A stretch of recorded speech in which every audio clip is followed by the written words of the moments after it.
इस्लामी university Bahawalpur scandal की बात कर लेते हैं। जितनी मजम्मत की जाए कम है।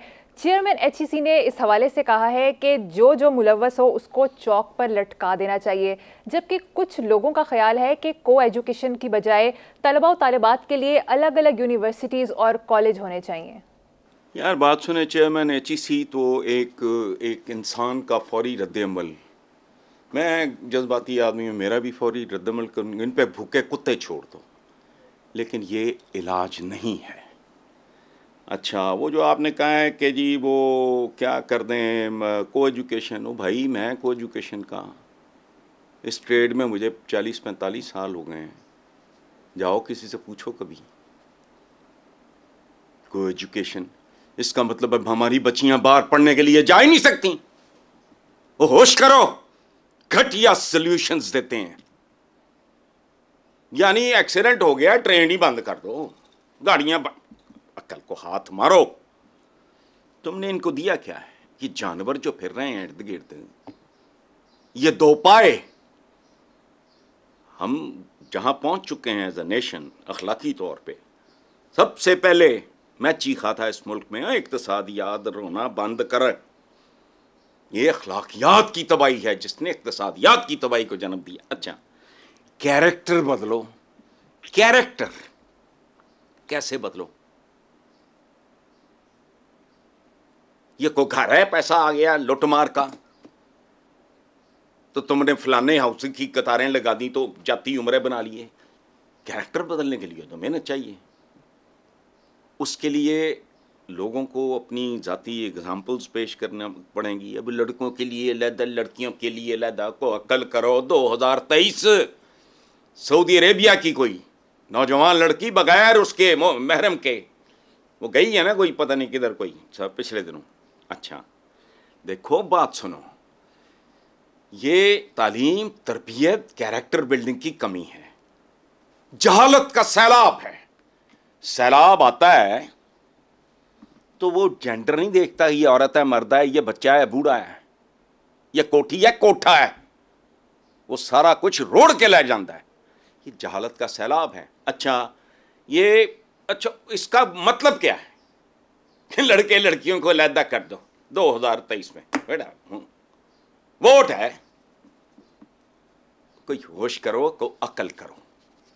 तो हसन साहब इसका सॉल्यूशन क्या है फिर? जाओ किसी डॉक्टर से समझ लो कि कितना फर्क होता है। ये फजूल बातें हैं, ये ऐसे नहीं होना। मैं बार बार कहता हूं, बुरा लगता है मुझे ये कहते हुए। यहां कुछ भी नहीं होना अगर बुनियादी जौहरी तब्दीलियां नहीं आती। बुनियादी तब्दीलियां नहीं आती। ये कॉस्मेटिक सर्जरी, जले हुए चेहरे, कि ये कैरेक्टर देखो, चेहरा तो बड़े महंगे किसी दुनिया के सर्जन के पास चलो, चेहरा आपका जल गया वो ठीक कर देगा। किरदार यूं ठीक नहीं होते। अंदर से हर बदकार तरीन आदमी को पता होता है कि जिसको मैं सपोर्ट कर रहा हूं ये खुद बद किरदार है। वो अपनी ज़रूरतों के तहत, अपनी एम्बिशंस के तहत, अपने टारगेट्स के तहत उनको ज्वाइन भी कर लेंगे, साथ भी चल पड़ेंगे, ये भी कर लेंगे, वो करेंगे, उनको वोट भी दें, सपोर्ट भी करेंगे, लेकिन उनका एक बाकिरदार इंसान के वजूद से ईमान उठ जाएगा। अच्छा चलो आगे चलो।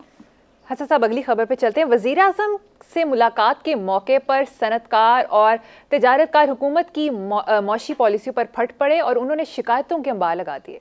सुभान अल्लाह, ये है इस मुल्क की असल इकॉनमी। और भीख तो तुम्हें मिल गई, अगर उन्होंने सूद लेना है दे दी, शराइत मान ली तुमने सारी, चूंकि माननी थी। तुम ही लोग इस मुल्क को यहां तक लेके आए कि कंगाल होने की दहलीज पे था। अच्छा, अब फिर उसके लिए कर्जा, उसके लिए लोगों की बोटियां, लोग आपने कौम के इदारे फलाने उसको आउटसोर्स। इनके लफ्ज सुनो जरा, यानी टर्मिनोलॉजी भी फ्रॉडियों वाली। आउटसोर्स, आउटसोर्स क्या है? बेच रहे हो, किराए पे दे रहे हो, रहन रख रहे हो, जो भी कर रहे हो। अच्छा, अब इसका मतलब क्या है? अब भी कोई मुनासिब तब्दीली नहीं आई।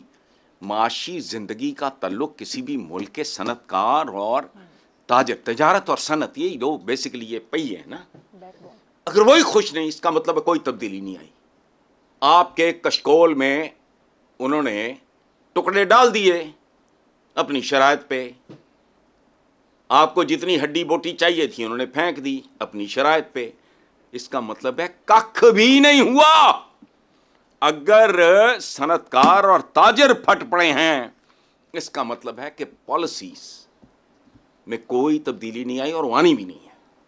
उसकी वजह है वारदात है, बहुत डूंगी, बहुत कॉम्प्लिकेटेड, बहुत पेचीदा। अच्छा, उधर प्राइम मिनिस्टर की भतीजी चंद दिन पहले कह रही थी कि मुल्क को ट्रैक पे चढ़ा दिया। ओए कड़ा ट्रैक? वो ट्रैक तो चोरी हो चुका कब का। कौन से ट्रैक पे चढ़ाना आपने? मैंने आपके ही अब इसी प्रोग्राम में ये कहा था। अच्छा, एक ये जो ताजरों का और सनतकारों का उनकी बेचैनी है, उनका फट पड़ना आपने लफ्ज़ इस्तेमाल किया है, तो इसका क्या मतलब है कि इक़्तिसादी सूरत हाल बदस्तूर तबाहकुन और मस्तशुदा है। कर्ज मिल गया, मर्ज का इलाज नहीं कर रहे ये, और ये करेंगे भी नहीं।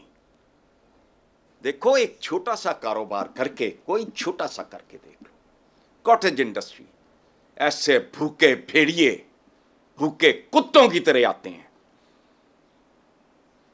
वो फिर हराम, वो हराम खिलाता है, फिर वो हराम खाने का तो आगे जो बांटना है। मैं अच्छा, बेशुमार हमारे सामने एग्जाम्पल था। मैं किस किस का अब जिक्र करूं। यहां कर्ज तो मिल गया, मर्ज का असल इलाज इन्होंने करना ही नहीं। एक तो इनके पास विजन नहीं है, ये इनको पता ही नहीं, और ये समझते होंगे मुझे नहीं पता, वो भाई ये तो 2+2 है। मैं तो बहुत ही सादा बात कर रहा हूँ, पेचीदा बात नहीं कर रहा। पेचीदा ये कर रहे हैं, अब जाने में तुम्हारे 4 दिन रह गए हैं। V2 प्रोजेक्ट अनाउंस करते, टका पल्ले नहीं है। अरबों खरबों रुपया तुम दे रहे हो ताकि तुम्हारे बंदे इलेक्शन जीत जाए, उन्होंने फिर भी नहीं जीतना। खा पी के वो डकार मार के साइड पे हो जाएंगे। छोड़ो आगे। अच्छा सर, दूसरी तरफ वज़ीर आला बलोचिस्तान ने एक सजेशन दिया है कि गवादर दौरे पर 5 करोड़ खर्च करने के बजाय प्राइम मिनिस्टर अवाम पर रकम खर्च करें।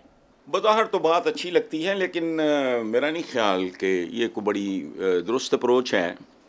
उसकी वजह है कि प्राइम मिनिस्टर का गवादर जाना मजबूरी है। इसके लिए हाँ, वो चाइना के साथ मामला CPEC किए वो, लेकिन हमें नहीं नसीब इस्लामी जमहूरिये को। और तू जा सीधी कमर्शियल वाइड जड़े 2-3 दाती बंदे चाहिए, तो अजीब सही लोग हैं। पूरी दुनिया सामने है यार, ग्लोबल विलेज है, पता है स्वीडन में, डेनमार्क में, ये सारी जो ये स्कैंडिनेवियन कंट्रीज जितने हैं, वो सब देखते हैं हम लोगों को। जर्मनी में एक दफ़ा हम गए तो एंजेला मर्कल वो आ रही बारिश में भीगती हुई, बारिश शुरू हुई तो हमारे प्राइम मिनिस्टर को छाता लेके आ गया। चपड़ के नाती हो, खाते हैं देखो अपनी आंखों देखा बता रहा हूं। क्या छोड़ो, वो जर्मनी के प्रेसिडेंट का घर, सादा सा घर, शीशा, पीछे उसका लॉन में एक छोटा सा पॉन्ड, उसमें कुछ 4-6 बतखें तैर रही थी। सादी सी चाय उन्होंने दी। ये लल्ले तलल्ले करते हैं, पता ही ये भूखे नंगे लोग हैं, इनकी रूहें भूखी हैं। अब वो 5 करोड़ वो कहाँ है वज़ीर आला बलोचिस्तान है, मैं आपने उनका हवाला दिया, मैं उन्हीं को कोट कर रहा हूँ। वो तू सीधी जाना जा कमर्शियल फ्लाइट लै, जेड़े 1-2 नाल बंदे उन्होंने लै, तू जा तो वापस आ जा। मैंने पता नहीं को 3 साल काटे हैं। लाहौर से जाता था कोयटा पेशी भुगता था या बख्तियार मरहूम की, वहाँ से आता था कहाँ अगले दिन पेशी भुगतता था, शाम को यहाँ से कराची से कोयटा, अगले दिन सुबह पेशी भुगत के कोयटा से इस्लामाबाद से लाहौर, ख़त्म। तो ये ताम झाम, ये सारा ये प्रोटोकॉल्स, टॉट टपे, ये इनके लिए ऑक्सीजन है। आते कहे के लिए है, मुझे कोई ये बता दे, इतनी बड़ी जिम्मेदारी, इतनी बड़ी जिम्मेदारी, 25 करोड़ की आबादी का भूखा नंगा बंदा कहता हो जाओ कोई और मुझे सुकून से ज़िंदगी गुजारने दो। लेकिन नहीं, अगर आपका अपना एजेंडा है फिर आप करोगे, वरना ही सारे ईदी। यार मेरे सादे सवाल का जवाब इस मुल्क में है को जो दे दे। ये सारी असम्बलियाँ, फिर सेनेट, तो फिर नेशनल असम्बली, ये इतने ईदी इकट्ठे होके ये इस मुल्क का कुछ भी नहीं कर पाते। वजह क्या है? वारदात है। और ये वारदात कब तक चलती है देख लेते हैं, या हमारी आइंदा नस्ल देखेगी। अंजाम तो होना है इसका।